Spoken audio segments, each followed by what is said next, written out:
Welcome to the Press Box, the Dispatch and Argus Sports look at the week of high school football. I'm Marc Nesseler. This is the omniscient Daniel Makarewicz. And let's move on to week 3. And who'd have thunk that Quincy coming to Rock Island would be one of magnificent proportions? Yeah, I mean, 2-0, both are on this season.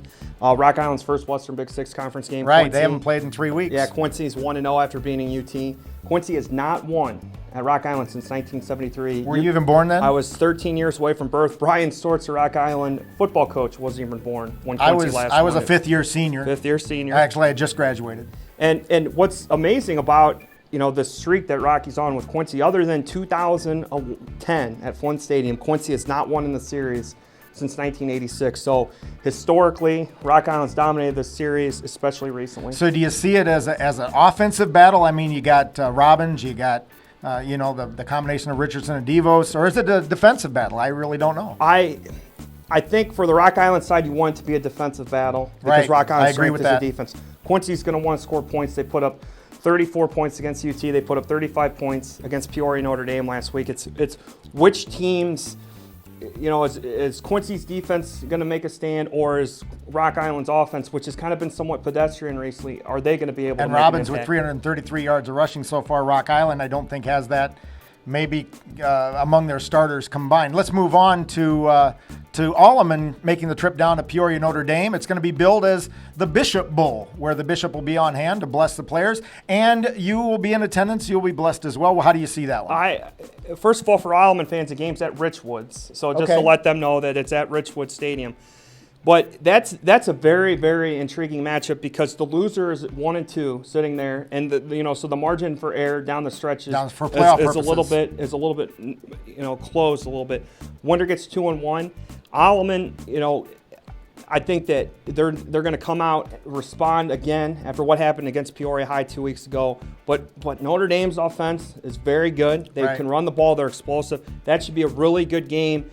With mistakes, if you limit them, you should have a pretty good chance. I see the game as being decided by Alleman's defense Correct. again. If they play the way they did against Galesburg, especially in the second half, it's in their favor. Let's go on to a game that I'll be at on Friday night. That is down at Galesburg United Township, and I see that one as a shootout. Yes. I think both teams could score in the 40s. Yeah, and you look at it, UT has been able to produce points from its defense last week with the pick six. Yep.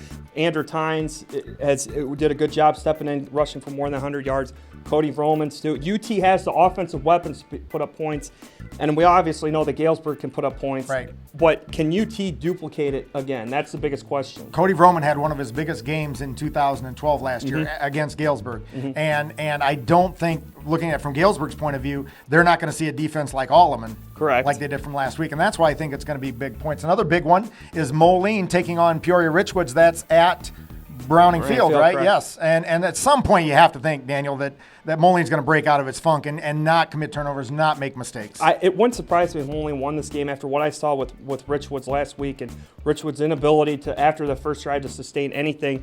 It could come down to the kicking game where Richwoods actually has a very solid kicker, Justin Cole. But if Moline can limit their turnovers and sustain drives, have prolonged drives like Coach Matt Woods wants, they can be in that game and maybe get a win. You think at some point it's got to happen. It's got to happen. It's got to happen. You just got to have patience and perseverance. Geneseo has 2 big games coming up in the next 2 weeks at Sycamore next week. But before that, let's not get ahead of ourselves. They're hosting Morris. Morris coming off a big win, last-second field goal win over Metamora. Geneseo fans know Metamora pretty well. That's the big test right now for Geneseo. They haven't really been tested in the first 2 weeks. We'll see how good Geneseo is. They get them at home. And, Geneseo plays well at home. They played well recently. Maybe they can do it. Let's hit the big game in the area, Rock Ridge against Orion. Rock Ridge, number 5 in the state. Orion coming off a 50-0 win. Yeah, that should be a great game. A lot of good area games, but that's the key matchup.